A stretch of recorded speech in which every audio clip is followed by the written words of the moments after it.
Hey everyone, and welcome to another Marks & Crafts figurine review. Today I'm going to be looking at the S.H.Figuarts Sasuke Uchiha, He Who Bears All Hatred.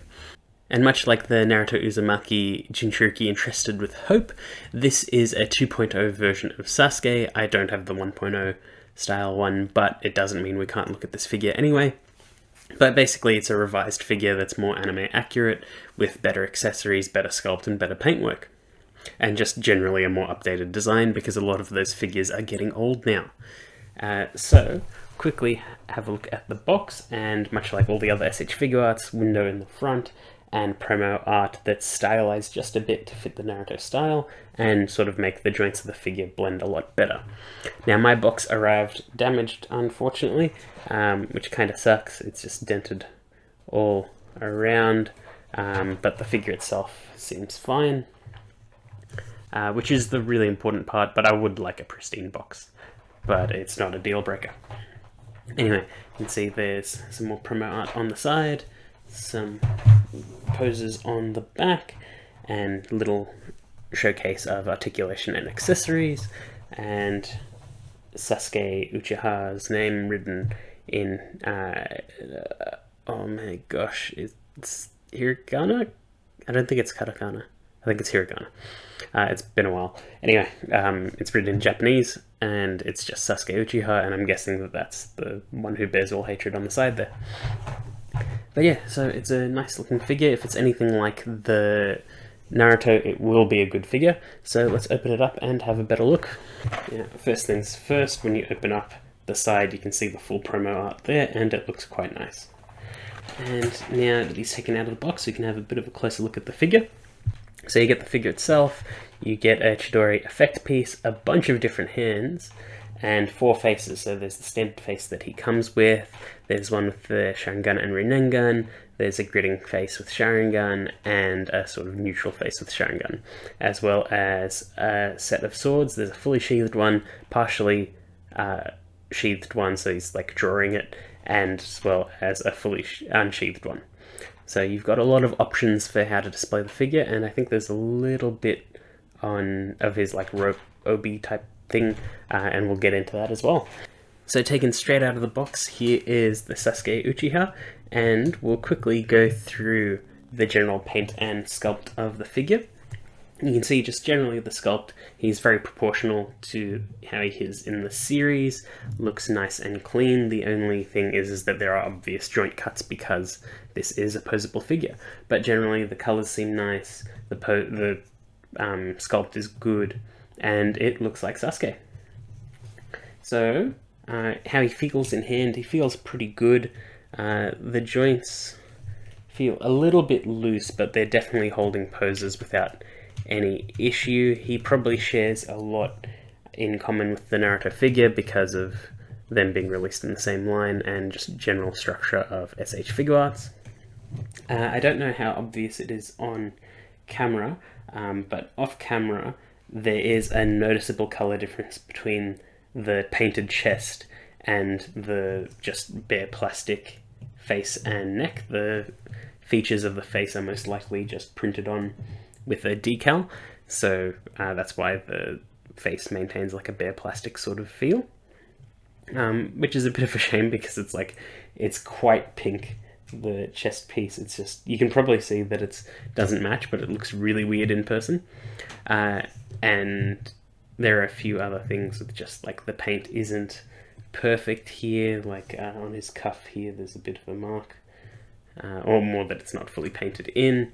There are quite a bit of just bare plastic parts, which is fine because then it's a lot harder to mess it up. The Uchiha logo on the back is mostly painted in. There's just a little bit that's not fully done up the top there, but mostly okay.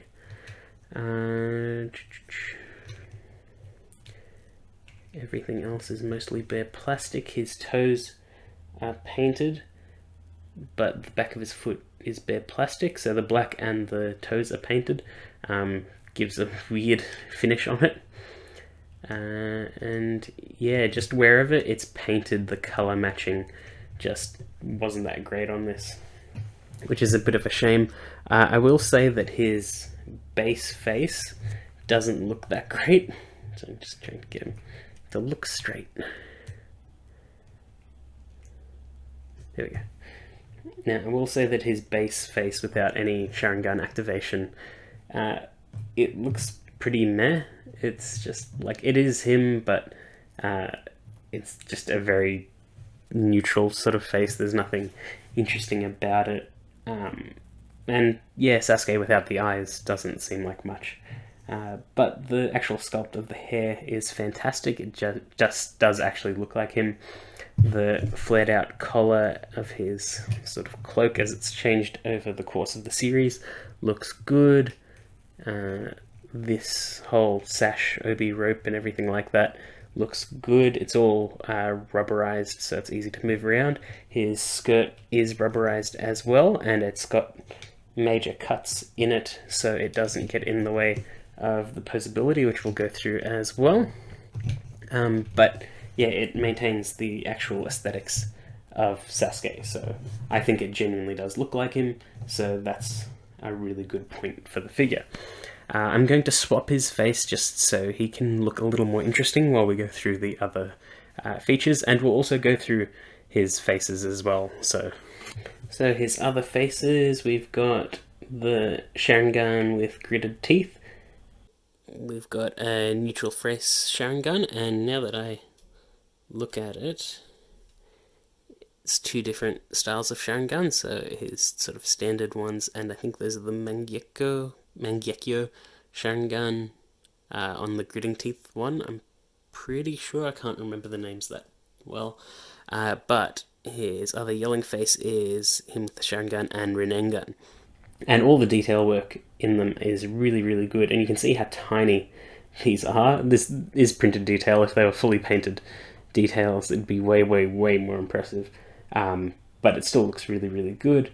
And you would almost miss these details. Just look how tiny they are. But yeah, it's good. And it is nice that it's sort of showing that it's a Sasuke from much later in the franchise, if you want it to be. And there we go, he looks much better with the red eyes. And I guess we'll go through articulation while we're here. So similar to the Naruto, it's a double ball joint at the head and neck, so you can move and look around pretty far. The hair's rubberized, so it can bend at the collar without much issue, but it is somewhat blocked by the collar. You can look down that far. The hair's sort of got a cut in it, so you can look around while the hair maintains its shape, which is pretty cool.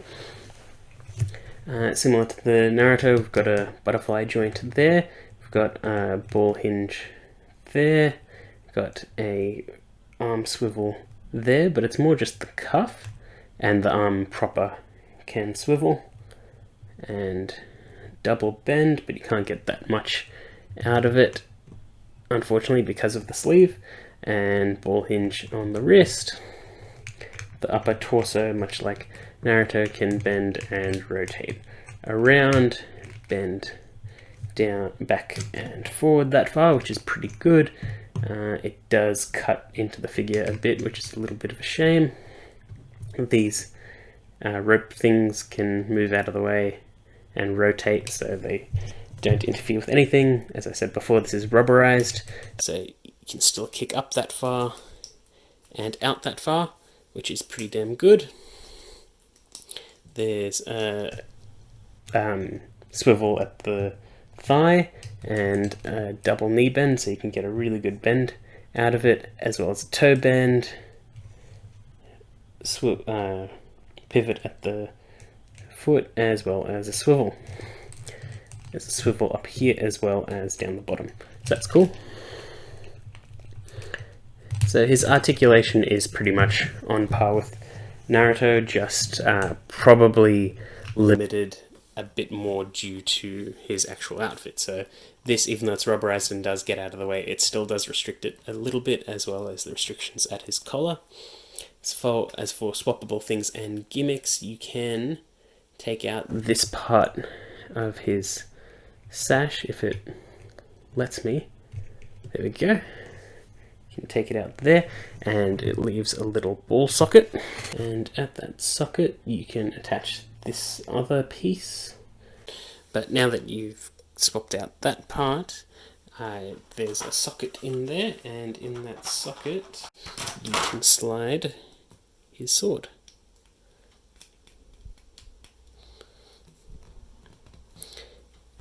And it sort of completes the look a bit more, gives him just a little bit more detail, and much like the Naruto, it's very easy to break the sculpt of where the zipper is, so you can see where the body's always meant to be, but depending on the pose, you can break that quite easily. And just like the Naruto, I will be putting up different poses of the figure so you can see what he can achieve, just as a general showcase of the articulation on this figure. And time for a size comparison. You can see him next to the HG Aerial Gundam, which is 1/144 scale, which is the same scale as sort of 1/12 action figures. So you can see they pretty much scale perfectly together. It would work with any sort of Figma display and anything like that. So here he is next to the Pop-Up Parade Chun-Li, and you can see again that 1/12 scale doesn't quite scale with Pop-Up Parade. The Pop-Up Parades are roughly around 110, but not quite. So it looks pretty okay next to those displays, but anything larger will probably look a bit off. And here he is next to the S.H.Figuarts Naruto, and you can see that they both match quite well. Granted, one's in an action pose and one isn't, but we'll rectify that shortly. But yeah, that's pretty much it. It's a pretty good figure. I don't think the paint applications are that great. Like, I might have had paint errors on the Naruto, but at least they were errors. I feel like this was all intentional on the Sasuke, and the colour matching is just off, which is a bit off-putting. Doesn't really look that bad from far away, but if you're looking close, it is very noticeable.